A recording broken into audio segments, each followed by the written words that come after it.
Hello ಸ್ನೇಹಿತರೆ, ನೋಡ್ಬೋದು ESP32 ಮತ್ತು 1.3 ಇಂಚ್ OLED ಡಿಸ್ಪ್ಲೇನ ಯೂಸ್ ಮಾಡಿಕೊಂಡು ವೈಫೈ ಸ್ಕ್ಯಾನರ್ನ ಮಾಡಿದ್ದೀನಿ. ಸೊ ಇದು ನಿಮ್ಮ ಸರೌಂಡಂಗಲ್ಲಿರೋ ಎಲ್ಲ ಹಾಟ್ಸ್ಪಾಟ್ಸ್ ಆನ್ ಆಗಿರುತ್ತಲ್ವ, ವೈಫೈ ರೂಟರ್. ಸೊ ಅದ್ರ ನೇಮ್ ಎಲ್ಲ ಇದರಲ್ಲಿ ನೋಡ್ಬೋದು. ಸ್ಕ್ಯಾನ್ ಕಂಪ್ಲೀಟೆಡ್, ಇವಾಗ ವೈಫೈ ಸ್ಕ್ಯಾನ್ ಆಗ್ತಿದೆ. ಸೊ ಇಲ್ಲಿ ನೋಡ್ಬೋದು ಒನ್ ವೈಫೈ ಇವಾಗ ಆನ್ ಆಗಿದೆ, ಆದ್ದರಿಂದ ಮತ್ತೆ ಇಲ್ಲಿ ರೀಸ್ಕ್ಯಾನಿಂಗ್ ಆಗ್ತಿದೆ ನೋಡ್ಬೋದು. ಸೊ ಇದು ಇವಾಗ ಸ್ಕ್ಯಾನ್ ಆಗಿದೆ ಅಂದರೆ ನೋಡ್ಬೋದು, ಮತ್ತೆ ಟ್ರೈ ಆಗ್ತಿದೆ. ಒಂದು ಸಾರಿ ಇದು ಸ್ಕ್ಯಾನ್ ನೋಡ್ಬೋದು, ಇಲ್ಲಿ ಒಂದಿದೆ ಡೂಮ್ಸ್ಡೇ ಅಂತ. ಸೊ ಸಿಗ್ನಲ್ ಸ್ಟ್ರೆಂತು ಎಲ್ಲ ನೋಡಿಸುತ್ತೆ.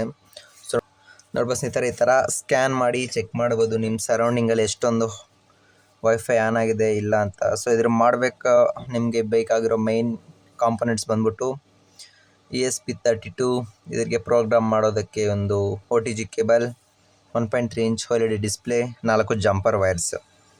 ಸೊ ಇಷ್ಟು ಬೇಕು ಸ್ನೇಹಿತರೆ. ಇವಾಗ ಇದರಲ್ಲಿ ಕೋಡ್ ಬಂದ್ಬಿಟ್ಟು ನನಗೆ ಕಾಮೆಂಟ್ ಮಾಡಿ, ನಾನು ನಿಮಗೆ ಕೋಡ್ ಪ್ರೊವೈಡ್ ಮಾಡ್ತೀನಿ. ನೋಡ್ಬೋದು, ಕಾಮೆಂಟ್ ಮಾಡಿ, ಕೋಡ್ ನಿಮಗೆ ಪ್ರೊವೈಡ್ ಮಾಡ್ತೀನಿ. ಸೊ ಇದ್ರ ಯಾವ ಥರ ಕೋಡ್ ಅಪ್ಲೋಡ್ ಮಾಡೋದು ಅಂತ ನಮಗೆ ಇದ್ರ ಕನೆಕ್ಷನ್ ಎಲ್ಲ ಸಿಂಪಲ್ ಸ್ನೇಹಿತರೆ. ಫಸ್ಟ್ VC ನೋಡ್ಬೋದು, ಇಲ್ಲಿ 4 ಪಿನ್ಸ್ ಇದೆ ನೋಡ್ಬೋದು, 4 ಪಿನ್ಸ್ ಇದೆ. ಇದರಲ್ಲಿ VCC ಬಂದ್ಬಿಟ್ಟು 5 ವೋಲ್ಟ್, 3.3 ವೋಲ್ಟ್ ನೋಡ್ಬೋದು. ಇಲ್ಲಿ 3.3 ವೋಲ್ಟ್ಗೆ ಒಂದು ಪಿನ್, ಮತ್ತು ಇಲ್ಲಿ GND ಅಂತಿದೆ ನೋಡ್ಬೋದು, ಗ್ರೌಂಡ್ಗೆ ಇನ್ನೊಂದು ಪಿನ್ನು.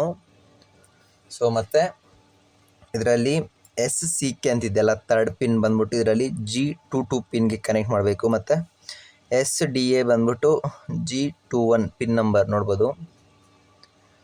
ಸೊ 4 ಪಿನ್ಸ್ ಅಷ್ಟೇ ಸ್ನೇಹಿತರೆ. ಇದರಿಗೆ 4 pins to 4 pins direct connection ಕೊಟ್ಟರೆ ಇಲ್ಲಿ, ಯಾಕಂದರೆ ಇದರಲ್ಲಿ ಇನ್ಬಿಲ್ಟ್ ವೈಫೈ ಇದೆ ನೋಡ್ಬೋದು.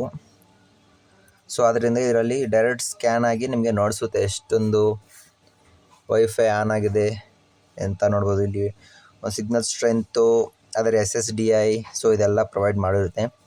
ಸೊ ಈ ಥರ ಇನ್ಫಾರ್ಮೇಟಿವ್ ವೀಡಿಯೋಸ್ಗೆ ಖಂಡಿತ ಕಾಮೆಂಟ್ ಮಾಡಿ. ಕೋಡ್ ಬಂದ್ಬಿಟ್ಟು ಕಾಮೆಂಟ್ ಮಾಡಿ ಸ್ನೇಹಿತರೆ, ನಿಮಗೆ ಪ್ರೊವೈಡ್ ಮಾಡ್ತೀನಿ. ಸೊ ಈ ಥರ ನಿಮಗಿನ್ನ ಇನ್ಫಾರ್ಮೇಟಿವ್ ನಾಲೆಜಸ್ ಬೇಕಂದರೆ, ನಿಮಗಿರೋ ಡೌಟ್ಸ್ಗೆ ಕಾಮೆಂಟ್ ಮಾಡಿ, ನಾನು ಕಾಮೆಂಟ್ಸ್ನ ಕ್ಲಿಯರ್ ಮಾಡ್ತೀನಿ. ಸೊ ವಿಡಿಯೋ ಇಷ್ಟ ಆದರೆ ಖಂಡಿತ ಲೈಕ್ ಮಾಡಿ, ಶೇರ್ ಮಾಡಿ, ಸಬ್ಸ್ಕ್ರೈಬ್ ಮಾಡ್ಕೊಳ್ಳಿ.